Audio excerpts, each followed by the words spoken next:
மாறன் சீரியல்ல இப்போ ராட்டகசமான அருமையான எபிசோட் வந்திருக்குன்னே சொல்லலாம். மிஸ் பண்ணாமல் ஃபுல்லோடையும் கேளுங்க. வீசன் சுத்தமாக போக மாட்டேது. பார்க்கலாம் லைக் பண்ணிட்டு பார்த்தீங்கன்னா கொஞ்சம் பேச வந்து முடிட்டா இருக்கும். நம்ம மாறன் மாட்டுக்கு வந்து கார்த்தியும் பிருந்தாவையும் சேர்த்து வைக்கணும். அவங்க 2 பேருக்கும் வந்து கல்யாண ஏற்பாடெலாம் பண்ணிடணுங்கிற மாதிரி யோசிக்கிறாங்க அந்த இடத்துல. அப்போன்னு பார்த்து பொண்ணு பார்க்குற விஷயமா வந்து பேசிக்கிட்டு இருக்காங்க. ஏன்னா நம்ம கார்த்தி வந்து யார், என்னோட 2வது பையன் மாறனுக்கே கல்யாணம் ஆயிடுச்சு. அப்படி இருக்கும்போது கார்த்திக்கு ஏன் இன்னும் கல்யாணம் பண்ண மாட்டேங்கிறீங்க? இந்த வருஷத்துக்குள்ளே அவனுக்கும் தலை தீபாவளியாக அமையணும். அதுக்கு ஏதாவது ஒரு முயற்சி பண்ணுனா அப்படின்னு சொல்லி யோசிச்சுட்டு இருக்காங்க நம்ம வள்ளியும் அந்த இடத்துல. என்ன அவசரம், எனக்கு இப்போல்லாம் வந்து கல்யாணம் ஏற்பாடெலாம் பண்ணுறீங்க? டேய் எங்களுக்கு தெரியாதா? இதுவே லேட்டுன்னு வள்ளி வந்து சத்தம் போட்டுக்கிட்டு இருக்கா. இதில் வேற பார்க்கக்கூடாதுன்னு வேற சொல்லிக்கிட்டு இருக்க. ஆமாம் ஆமாம், சீக்கிரம் பாருங்க, அப்போ தான் சட்டுப்புட்டுன்னு வந்து கல்யாண சாப்பாடு வந்து சாப்பிட்ணும்ல நம்ம வீட்டில். மாறா, உனக்கு கல்யாண சாப்பாடு சாப்பிட்ணுன்னா ஏதாவது ஒரு கல்யாணத்துக்கு போய் சாப்பிடு. என்ன எதுக்குடா தேவையில்லாமல் வந்து கோத்து விட்ற அப்படின்னு சொல்லும்போது, பொண்ணெல்லாம் யாரும் வந்து பார்க்க வேணாம். என்னடா இவ்வளோ நேரம் பாரு பாருன்னு சொல்லிட்டு இருந்த, இப்போ பார்க்க வேணாங்கிற? நான் ஆல்ரெடி வந்து பொண்ணு பார்த்து முடிச்சிட்டேன். அவங்க தான் இந்த வீட்டுக்கு மருமக அப்படின்னு சொன்னோன்னே, ஏய் அப்படியா? யாரா அந்த பொண்ணு? கார்த்தியோட வாழ்க்கை நல்லா இருக்குன்னு சொல்லிட்டு தான் நான் அருமையான பொண்ணை வந்து பார்த்து வச்சுருக்கேன். எதுக்கு தலை சுற்றி மூக்கை வந்து தொடணும் அப்படின்னு சொல்லிட்டு இருக்காங்க. பொண்ணு ஃபோட்டோ வந்து காட்டுறேன்னு சொல்லி விஜய்கிட்ட வந்து காட்டுறாங்க அந்த இடத்துல. பொண்ணு யார் என்ன எதுன்னு சொல்லாமையே ஏன்னா அவங்களுக்கு தெரியாது. அதனால ஓ இதான் பொண்ணா அப்படின்னு சொல்லி விஜய் வந்து யோசிச்சுட்டு இருக்கிறப்ப, அப்படி மாறன் யாரை வந்து காட்டியிருப்பான்? யாராக இருந்தாலும் சரி அந்த குடும்பத்துக்கிட்ட போய் ஒன்று கிடக்கா ஒன்று சொல்லி கண்டிப்பாக நம்ம நினச்ச காரியத்தை வந்து சாதிச்சிடணும், இந்த கல்யாணத்தை வந்து நிப்பாட்டிடணும் அப்படின்னு சொல்லி யோசிச்சுட்டு இருக்காங்க அந்த இடத்துல. ராமச்சந்திரன் வந்து பார்க்கறதுக்கு முன்னாடி நம்ம வள்ளி வந்து பார்த்துட்றாங்க. ஓ இவங்க தான் பொண்ணா? ஓகே ஓகே, எனக்கு ரொம்ப சந்தோஷமா இருக்கு. நம்ம கேட்டால் அவங்க இல்லைன்னே சொல்ல மாட்டாங்களே அப்படின்னு சொல்லும்போது, பேர் யாருன்னு சொல்லிடாத அப்படின்னு சொல்லி அந்த இடத்துல வந்து மாறன் வந்து கஞ்சடையாக வந்து பேசினோன்னே, சரி சரி நான்லாம் சொல்லலை, அப்பாட்ட வந்து காட்டுவோன்னு சொல்லி அந்த இடத்துல வந்து காட்டுறாங்க. டே மாறா, உருப்படியான காரியத்தை தாண்டா வந்து பண்ணியிருக்க அப்படின்னு சொல்லும்போது, முத்துலட்சுமியும் அங்கே தான் இருக்காங்க. அந்த இடத்துல தான் நிற்கிறாங்க போல இருக்கு. பிருந்தாவை கூட்டிகிட்டு, ஏன்னா பிருந்தாவும் இருக்கும்போது தான் இந்த விஷயத்த பேசணுன்னு முடிவு பண்ணுறாங்க. எல்லாரும் பொண்ணை பார்த்துட்டீங்க, நான் பார்க்கலையே அப்படின்னு சொல்லி அந்த இடத்துல வீரா வந்து பொண்ணை பார்த்தோன்னே, ஓ இவங்க தான் பொண்ணா? சூப்பர்ப்பா மாறா, உனக்கு கூட எல்லாம் தெரியாதுன்னு நினச்சேன். நீ கரெக்டாக தான் செலக்ட் பண்ணியிருக்க.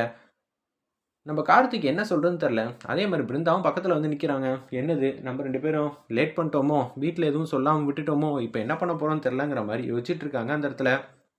அப்போன்னு பார்த்து, பொண்ணு யாருன்னு நீயே பார்த்து சொல்லு முத்துலட்சுமி, உனக்கு சம்மந்தமா இல்லையாரு? எதுக்கு இவங்கள்ட்ட வந்து கேட்குறாங்க? பார்த்தா, அண்ணா என்னண்ணா என்னோட பொண்ணை தான் நீங்கள் செலக்ட் பண்ணியிருக்கீங்களா அப்படின்னு சொன்னதுக்கு அப்புறமேட்டுக்கு தான் ரொம்பவே சந்தோஷப்படுறாங்க நம்ம பிருந்தாவும்.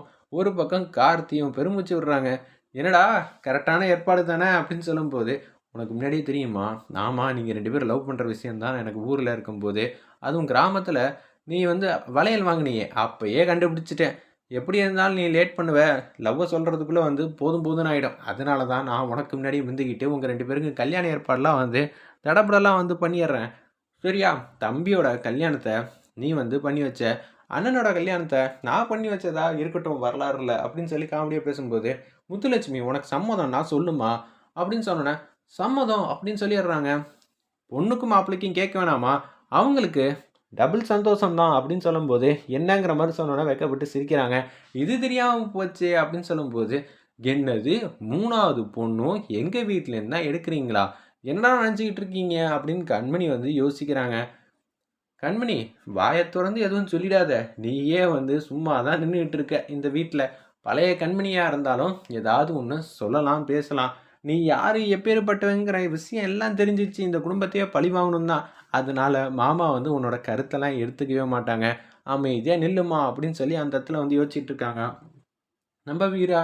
உடனே ஆமாம், இப்போ என்ன சொன்னாலும் கேட்க மாட்டாங்க, நம்ம கொஞ்சம் அமைதியாக தான் இருக்கணுங்கிற மாதிரி யோசிச்சுட்டு இருக்காங்க நம்ம கண்மணி மாட்டுக்கும். இந்த கல்யாணத்தை நீங்கள் எல்லாம் நடத்தி வைக்கணும்னு பார்க்குறீங்களாடா? நான் நிச்சயம் நடத்த விட மாட்டேன்டா. என்ன நினச்சிக்கிட்டு இருக்கீங்க உங்கள் மனசில்? பாண்டியனுக்காக நான் நியாயம் கேட்கணும்னு சொல்லி போராடினா, எங்கள் வீட்டிலேருந்தே வந்து தேடி தேடி கண்டுபிடிச்சி ஒவ்வொரு பையனுக்காக வந்து கல்யாணம் பண்ணுறீங்களேடா, இதெல்லாம் நியாயமாக இருக்கா? இதை கேட்டால் நான் என்னமோ வில்லிங்கிறாங்க. என் அண்ணனுக்காக நான் ஏதாவது ஒன்று பண்ணியே ஆகணும் தானே. யோசிச்சு யோசிச்சு இந்த குடும்பத்துக்கு வந்தால் பின்னாடியே வீராவும் வந்துட்டா. இந்த பக்கம் பிருந்தாவும் வந்துகிட்டு இருக்கா. பிருந்தா மனசை முதல்ல மாற்றணுங்கிற மாதிரி யோசிக்கிறாங்க அந்த இடத்துல நம்ம கண்மணி. சரி, என்னைக்கு நான் கல்யாணம் வச்சுக்கலாம்? நீங்க மாப்பிள்ளைக்கு என்னென்ன எதிர்பார்க்குறீங்க? இந்த கல்யாணத்த நான் தானே நடத்தி வைக்கணும்." அப்படின்னு சொல்றாங்க அந்த இடத்துல. "என்னம்மா இது நம்ப வீட்டு கல்யாணம். நம்ப பொண்ணுக்கு எதுவா இருந்தாலும் நான் தான் செஞ்சு போடுவேன். நீ எதுக்கும்மா தேவையில்லாம வந்து கல்யாண செலவெல்லாம் பத்தி யோசிச்சுட்டு இருக்க?" அவங்க எப்ப பார்த்தாலும் முத்துலட்சுமி அப்படிதான் யோசிப்பாங்க. "உங்க பொண்ணுக்கு நீங்க என்ன செய்யணுமோ செய்யுங்க." அப்படின்னு சொல்லிர்றாங்க நம்ப வள்ளி மாட்டுக்கும். "என்னம்மா எதுக்காக வந்து இப்படியெல்லாம் சொல்லிட்டு இருக்க? அவங்க கஷ்டப்பட மாட்டாங்களா? ஒரு 10 பவுன் செயின் போடணும், இல்ல 5 பவுன் செயின் போடணும்னாலும் எவ்வளோ ஆகும் தெரியுமா? அதுவும் இந்த காலத்துல. அண்ணா, சரி உங்க பொண்ணுக்கு நீங்க என்ன செய்யணும்னு ஆசைப்படுறீங்க?" அப்படின்னு சொல்லி வள்ளி வந்து கேட்குறாங்க. சொல்லி முடிச்சிடுறாங்க அந்த இடத்துல முத்துலட்சுமி.